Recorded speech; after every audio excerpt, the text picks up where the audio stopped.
And we are back.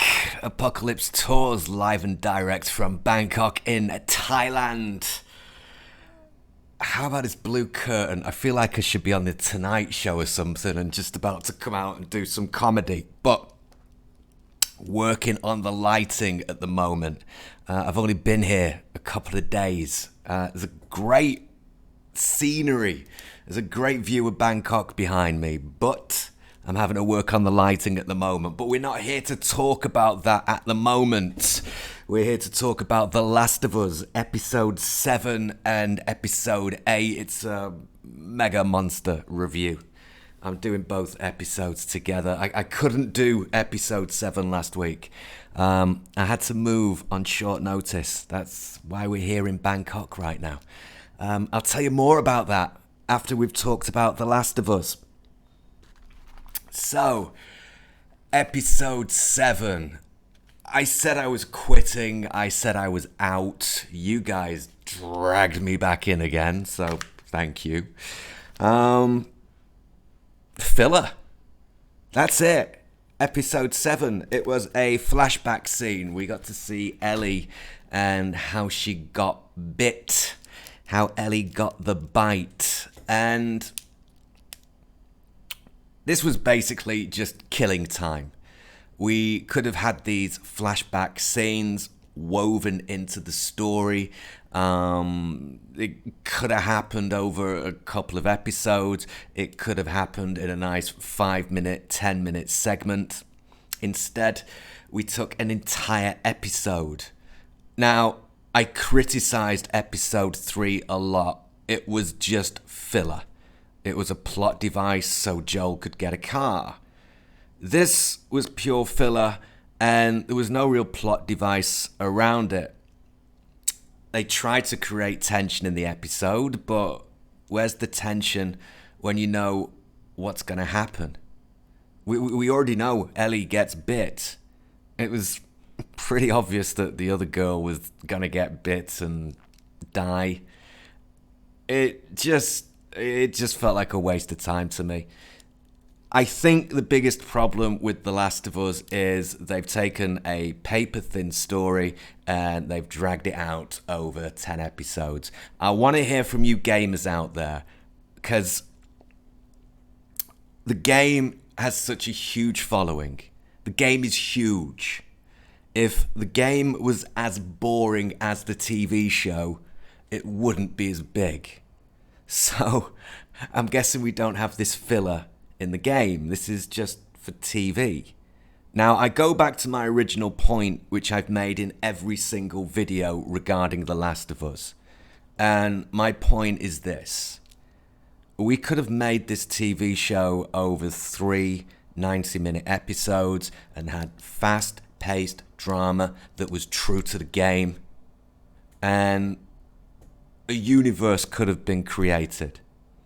What I feel like is happening at the moment is The Last of Us is a TV show for the marketing department at HBO. It's a TV show trying to create Twitter chat and water cooler moments ahead of entertainment. I feel like there is just too much filler here. If I use Picard as a reference point, and I made a Picard video this morning and I was raving. And the reason I was raving was because I was excited watching Picard. It kept me gripped for the full 60 minutes. I'm exhausted right now. I've just relocated. I had to pack all my stuff up. I was watching The Last of Us episode 7 and I fell asleep halfway through. I had to go back and watch the final 30 minutes again just to prepare for this video. Now I'm watching the final 30 minutes again and I'm thinking, I already know what's going to happen, because we've already established that in the story. Now, episode 7, I'm going to say this. The acting was fantastic. The production was great. I loved the way the show has been shot. It just looks great. I'm watching it on a projector at the moment. It looks fantastic. But it's filler. It's a waste of time. There's nothing to be taken from this episode. You know, if I'd watched this last week, would I be excited for episode 8? Probably not. There's a few things that I really liked in the episode, so let's put all of this aside. I think Bella Ramsey's fantastic. Her portrayal of Ellie is excellent. Some of the scenes, especially with the escalator and the wonders of the mall, were fantastic. You can give a slight tip of the cap, maybe, to George A. Romero. Dawn of the Dead, perhaps. Getting a shopping mall in there. I thought the Esprit logo was some nice product placement on behalf of HBO. I'd love to know how much Esprit paid for that. And Esprit, if you're out there, I'll do product placement at a fraction of the HBO price. Help out a new creator, why don't you? Okay?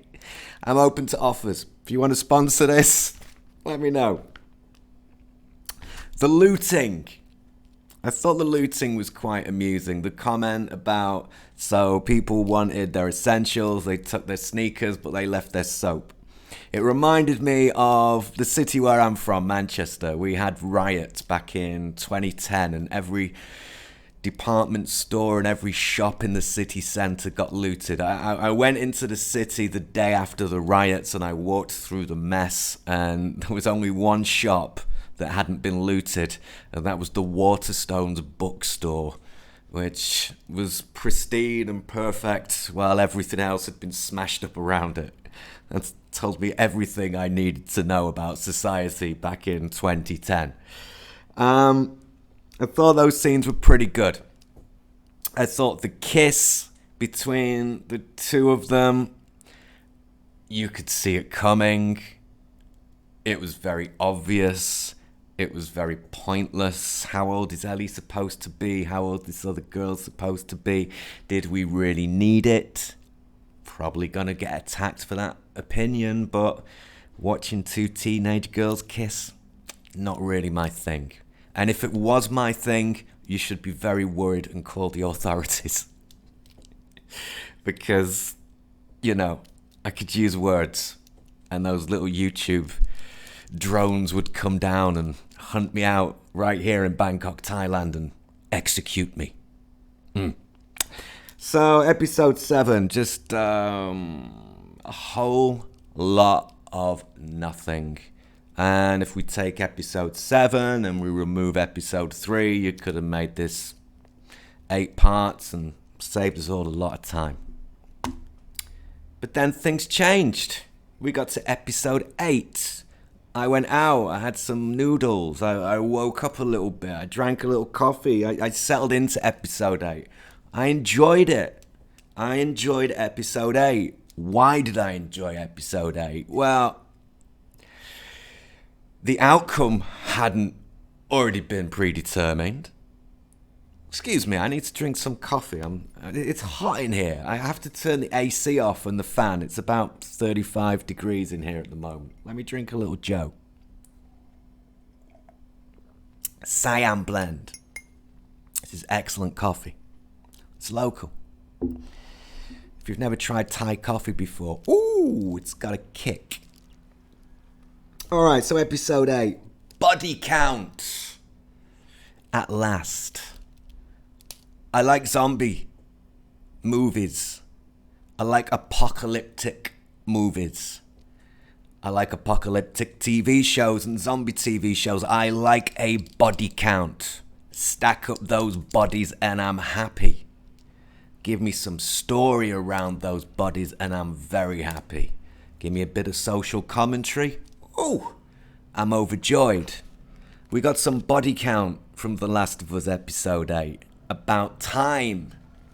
Ellie with a big shotgun. I liked this. The villain, the very religious cannibal. He was believable. He wasn't like the soccer mum Karen in episode 4. Remember her? The short, stocky woman with sarcasm who had an army.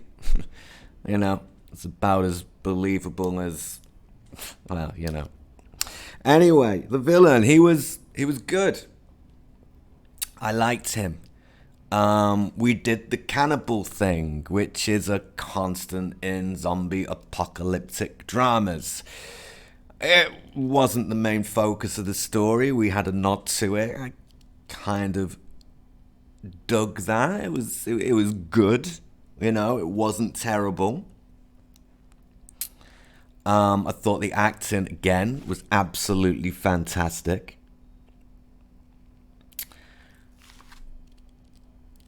One thing I actually realised while I was watching episode 8, and this kind of changed everything for me. I was sat there and I realised that The Last of Us is basically the same plot as Zed Nation was. If you've never seen Zed Nation, it was a fantastic TV show that was on Sci-Fi. It was by a movie production company called Asylum, who make some truly wonderfully terrible movies. I watched one of theirs only last week. Was it Mega Shark versus Giant Octopus? If you've never seen Mega Shark versus Giant Octopus, go seek it out. It's fantastically bad. It's one of those movies that's so terrible it becomes brilliant. But the Asylum stuff was great, and I loved Zed Nation when it was on Sci-Fi. And the basic plot of Zed Nation was zombie apocalypse. Someone is immune, and they have to transport them across the country. The Last of Us. I prefer the very low budget Zed Nation. It was clever. It was original. It was funny. It had everything that The Last of Us doesn't.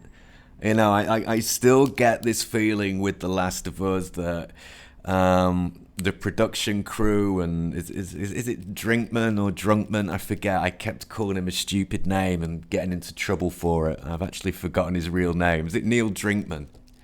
Is that it? Drinkman? It's one of those. I just get the feeling that they've all sat down in the HBO office and gone, wow, we've got demographic to hit right here, and if we put this in, it's going to be big with this demographic because our data analytics show that on Twitter, people are responding to this. And it's just boring. And I'm tired of talking about it. I think it's a 10 episode run, is it? Cool, 2 more to go. What I'm going to do is I'm going to skip next week. I'll watch the last 2 together. I'll do one final The Last of Us video. And I've already wrote my little essay, which I'll go and record. 5 reasons why The Last of Us sucked. I'll do that when the show's out. So, The Last of Us. Yeah. Whatever, man. Whatever. Bangkok, Thailand, a bit more interesting. If you've not seen the Picard video yet, please check it out. I had a little bit of a chat about where I am right now. Had to relocate on very short notice. I'm in some very humble dwellings in a district of Bangkok in Thailand. It's definitely not a tourist area. There are no tourists here. Everybody is local and Thai, and I'm absolutely loving it. I'm lucky. I speak a little bit of the Thai language. I've been here many times in the past. I'm really excited. It's been one of my ambitions for about 10 years. One of my ambitions has been to come and live in Bangkok. And I'm finally getting to live that. It's about the only place I can afford to live right now. It's fantastic. Everything is so cheap here. My rent is about $160 a month. Yeah, $160 a month. It's just one room, but that's all I need. It's hot as hell. It's well over 100 degrees at the moment. We're entering the hottest time of the year. I'm going to be out on the street. We're going to start doing more of these videos from the outside world. If I want to go into the city, I'm on the water taxi network, so I can take a boat into the city. Going to do that tomorrow and shoot some film. So there's going to be some videos out and about around Bangkok coming up. There's loads of geeky stuff in this city. It's a geek's paradise. I've found some really cool stuff. There's even an awesome kind of old school Star Wars advertisement poster on the street that I'm living on. I'll go and get that for you guys tomorrow. In the process of sorting this out, getting the lighting together and fixing everything up, so please bear with me. Big things going on with the channel right now. I'm not going to turn into a travel vlogger. I'm not going to start telling you how excellent things are and going through the top 10 TripAdvisor things in Bangkok. I'm going to take you to some pretty underground, pretty strange and wonderful places that I've discovered over the years. So if you'd do me the honor, please drop me a subscription. Please. I'm loving, my favorite part about this is chatting with you guys in the comments. If you would do me the honor, drop a comment, tell me what you think. People have been telling me how I can improve the channel. I'm taking on board what you guys are saying. That's my favorite part right now, just chatting with you guys in the comments. Yeah, smash a like if you can, do all that good stuff. Whatever you're doing today, be excellent and just do the best you can and have a great day. This is Apocalypse Tours. Peace, love, big happiness to you all from Bangkok. I love you guys. Take it easy. Have a great day. We are out. See you soon.